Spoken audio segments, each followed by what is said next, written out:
नमस्कार मेरे प्यारे दोस्तों, मैं हूं आपका होस्ट शेफ धीरज। आज इस वीडियो में हम लोग बात करने वाले हैं पिज़्ज़ा बिजनेस के बारे में।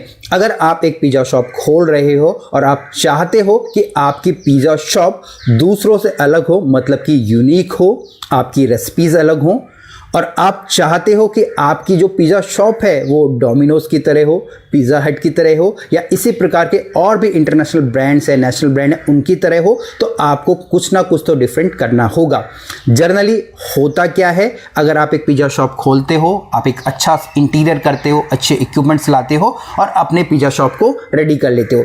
यहाँ पे आपके इक्विपमेंट्स वो भी अच्छे होते हैं, रेसिपीज़ भी आपकी अच्छी होती हैं, SOPs भी आप करते हो, टीम की ट्रेनिंग करते हो, सब कुछ करते हो। बट यही चीज़ दूसरा अगर कोई खोलेगा वो भी करेगा, तीसरा खोलेगा वो भी करेगा, और आपसे पहले जिसने भी खोली है वो भी यही करेगा। ठीक है, तो आप अपने आप को कैसे डिफरेंशिएट कर रहे हो दूसरों से, ठीक है, तो ये आपको समझना पड़ेगा। इस वीडियो के अंदर मैं आपको जो हमारे वुड फायर पिज़्ज़ा ओवन्स हैं या फिर वुड फायर पिज़्ज़ा के बारे में बताने वाला हूं, ठीक है, और यहाँ पे मैं कंपेयर करने वाला हूं नॉर्मल पिज़्ज़ास के ओवन्स के बारे में या पिज़्ज़ास के बारे में हमारे वुड फायर से, ताकि अगर आप भी अपना एक नया कॉन्सेप्ट लेके आ रहे हो पिज़्ज़ा के अंदर, तो आपको वुड फायर को यहाँ पे एक्सेप्ट करना चाहिए और एक यूनिकनेस क्रिएट करनी चाहिए दूसरों के मुकाबले। तो 6 डिफरेंस मैं आपको यहाँ पे बताने वाला हूँ। इसके अलावा अगर आप कोई पिज़्ज़ा शॉप खोल रहे हो ऑल ओवर इंडिया में कहीं पे भी, तो आप लोग हमको कांटेक्ट कर सकते हैं। हम यहाँ पे जो किसी भी प्रकार के फूड बिजनेस हो उनकी कंसल्टेंसी करते हैं, नंबर्स आपको नीचे मिल जाएंगे। अब यहाँ पे अगर आप देखेंगे ना, अलग अलग ब्रांड्स है, इंटरनेशनल ब्रांड है, नेशनल ब्रांड है, ठीक है। इंटरनेशनल ब्रांड अगर आप देखेंगे, डोमिनोज की जो प्रेजेंस है वो हर एक सिटी में है, ठीक है, और एक सिटी में बहुत सारे आउटलेट्स है। वही कुछ पिज़्ज़ा शॉप ऐसी हैं जिनके कि स्पेसिफिकली आउटलेट किसी एक रीजन में भी दिल्ली के अंदर बहुत सारी शॉप्स हो, किसी की मुंबई के अंदर बहुत सारी शॉप्स हो, कुछ लोकल लेवल पे भी काम करिए। बट जो इंटरनेशनल ब्रांड है या ऐसे ब्रांड है जो कि जिनकी की हर सिटीज में कुछ ना कुछ शॉप्स हैं, अपनी उनकी ब्रांचेस हैं, उनका रीजन क्या है? उनकी यूनिकनेस। तो वही यूनिकनेस हम लोग बात करने वाले हैं। यहाँ पे जो सबसे पहला डिफरेंस है वो है हमारे टेम्परेचर का, वुड फायर के अंदर और हमारे नॉर्मल पिज़्ज़ास के अंदर। अब यहाँ पे जो वुड फायर के अंदर हमारा जो टेम्परेचर लगभग 800 डिग्री फ़ारेनहाइट तक चला जाता है। 800 डिग्री फ़ारेनहाइट बहुत ही ज़्यादा टेम्परेचर होता है। बट जो नॉर्मल हमारा जो टेम्परेचर होता है, जो नॉर्मल ओवंस अगर आप लेके यूज़ करते हो, तो उनका मैक्सिमम हमारा यहाँ पे कितना 500 डिग्री फ़ारेनहाइट तक जाता है। तो यहाँ पे टेम्परेचर का बहुत ज़्यादा डिफरेंस हो जाता है, क्योंकि जो हमारे वुड फायर होते हैं उनका स्ट्रक्चर भी थोड़ा अलग होता है, वहाँ पे हीट भी आप लोग कैप्चर कर सकते हैं। बट जो नॉर्मल ओवंस होते हैं उनके अंदर ये मुश्किल होती है, और यही सबसे पहला रीजन है। अगर आप कुछ डिफरेंस क्रिएट करना चाहते हो तो आपको जो वुड फायर जो पिज़्ज़ास को यूज करना चाहिए। दूसरा यहाँ पे जो मेन डिफरेंस आता है वो आता है हमारे कुकिंग टाइम का। एग्जाम्पल लूंगा मैं, बहुत सिंपल से लूंगा। आपने तंदूर देखा होगा, तंदूर के अंदर रोटी, नान या इंडियन ब्रेड हमारी लगती है। लगभग 1 मिनट के अंदर आपकी नान वान सब कुछ बनकर रेडी हो जाती है, फटाफट चेप लगा देता है रोटियां और फटाफट रेडी हो जाती है। बट वहीं आप बाहर से कोई एक फ्रोजन नान, फ्रोजन पराठा लेके आइएगा, आप उसको तवे पे कुक करने की कोशिश कीजिएगा या फिर माइक्रोवेव में डाल दीजिएगा, ठीक है, या फिर ओवन में डाल दीजिएगा। आप देखोगे यहाँ पे लगभग 3-4 मिनट लग रहे हैं, कभी कभी तो उससे ज़्यादा 10-12 मिनट भी लग जाते हैं। सेम उसी प्रकार से जब हम लोग वुड फायर यूज़ करते हैं, क्योंकि उसके अंदर टेम्परेचर बहुत ही ज़्यादा हाई होता है। हाई होने का मतलब है कि आपका जो कुकिंग टाइम कम हो रहा है। लगभग यहाँ पे आपका 1.5 से 2 मिनट के अंदर आपका पिज़्ज़ा रेडी हो जाता है। बट वहीं जो रेगुलर ओवन आप यूज़ कर रहे हो, तो वहाँ पे जो टाइम जाता है वो 8 मिनट, 10 मिनट, और कभी कभी यहाँ हमारा 15 मिनट तक भी चला जाता है। जो कि आप बोलोगे कि एक पिज़्ज़ा, क्योंकि एक QSR ही होता है, तो यहाँ पे क्विक सर्विस होनी चाहिए, पिज़्ज़ा फटाफट बनने चाहिए और कस्टमर तक पहुँचने चाहिए। तो ये यहाँ पे दूसरा डिफरेंस हो जाता है वुड फायर के अंदर और आपके रेगुलर जो पिज़्ज़ा के अंदर। तीसरे डिफरेंस की हम लोग बात करेंगे, वो करेंगे हम लोग फ्लेवर्स की। फ्लेवर्स का मतलब है जो आप अपनी नाक से सूंघते हो, ठीक है। हम जब टेस्ट की बात करते हैं, जब हम लोग कुछ च्यूई करते हैं, कुछ खाते हैं, तो वो टेस्ट है, ठीक है ना। बट फ्लेवर की बात करेंगे तो वो नाक से हम लोग सूंघते हैं।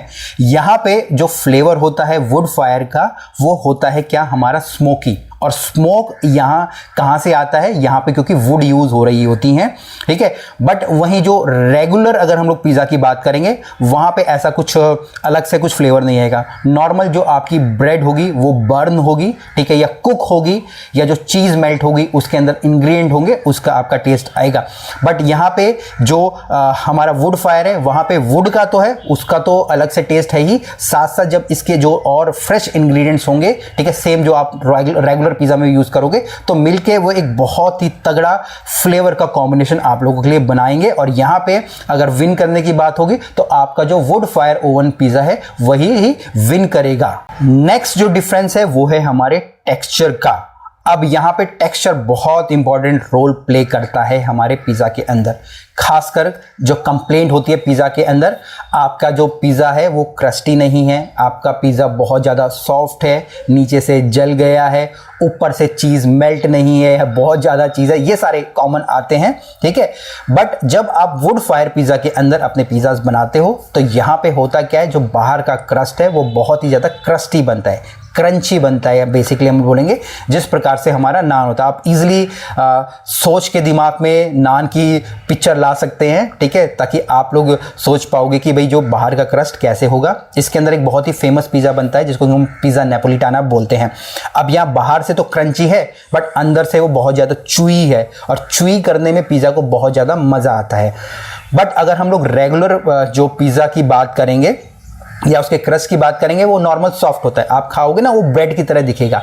तो ब्रेड खाना या पिज़्ज़ा खाना वो सेम ही हो जाता है। बट यहाँ पे डिफ्रेंशिएट अगर करना है तो हम लोगों को वुड फायर का ही यहाँ पे यूज़ करना चाहिए ओवंस का, ठीक है जी। पांचवें डिफरेंस पे हम लोग आ गए हैं, वो है ईज टू यूज, ठीक है। बट यहाँ पे जो वुड फायर है उसके लिए हमको थोड़े से टेक्निकल की जो नॉलेज की ज़रूरत होती है, ठीक है। उसके लिए हम लोग हैं टेक्निकल नॉलेज देने के लिए। यहाँ पे ट्रेनिंग्स की आपको ज़रूरत पड़ेगी, कैसे वुड्स को जलाना है या किसी प्रकार का और एनर्जी सोर्स आप लोग यूज़ कर रहे हैं वो किस प्रकार से रन होगा, ठीक है। क्योंकि थोड़ा सा ये अलग है, थोड़ा नहीं बहुत ज़्यादा अलग है ये रेगुलर पिज़्ज़ा से। बट अगर हम लोग रेगुलर जो पिज़्ज़ा ओवंस अगर हम लोग यूज़ करेंगे ना, तो वहाँ पे सिंपल है, ओवन को प्रीहीट कीजिएगा, अपनी पिज़्ज़ा सॉस रेडी कीजिएगा, अपना डो रेडी कीजिएगा, ठीक है। चाहे आप हाथ से बना रहे हैं या रेडीमेड डो ला रहे हैं, ठीक है। उसके बाद आपको उसके ऊपर पिज़्ज़ा सॉस लगानी है, टॉपिंग्स लगानी, चीज़ लगानी, ओवन में बेक कर देना, बहुत ही सिंपल है।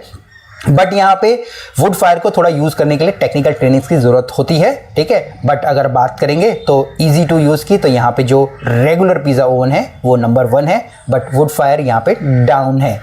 सबसे लास्ट हम लोग आ गए हैं वो है हमारे एनर्जी सोर्स का। अब एनर्जी सोर्स हमारी यहाँ पे जो रेगुलर ओवन है वो आप जो इलेक्ट्रिक यूज़ कर सकते हैं, इलेक्ट्रिसिटी होती है, दूसरा आप अपना गैस यूज़ कर सकते हैं। बट वहीं हम लोग यहाँ पे अगर हम लोग बात करेंगे हमारे वुड फायर की, तो यहाँ पे आप गैस यूज़ कर सकते हैं, दूसरा आप लोग यहाँ पे स्पेसिफिक वुड यूज़ कर सकते हैं। अलग अलग प्रकार के वुड्स आती हैं जिससे कि आपका जो डो का या जो पिज़्ज़ा का फ्लेवर भी हमारा अलग अलग हो जाता है, ठीक है। तो यहाँ पे ये है। तो टोटल मैंने आपको 6 डिफरेंस बता दिए हैं रेगुलर पिज़्ज़ा ओवंस के अंदर या पिज़्ज़ास के अंदर और हमारे वुड फायर के अंदर। और अगर आप भी अपनी एक न्यू पिज़्ज़ा शॉप खोल रहे हैं तो मैं बोलूँगा कि आप वुड फायर पे जाइए, क्योंकि अगर स्पेसिफिक पिज़्ज़ा है, नहीं तो अगर आप एक कॉम्बिनेशन खोल रहे हो तो दूसरे पे भी जा सकते हैं। फाइनली अगर वुड फायर ओवन से लेके या पिज़्ज़ा से लेके कॉन्सेप्ट से लेके कुछ भी क्वेश्चंस तो आप लोग हमको कमेंट कर सकते हैं, या अगर आप स्टार्ट कर रहे हैं तो आप हमको अप्रोच कर सकते हैं।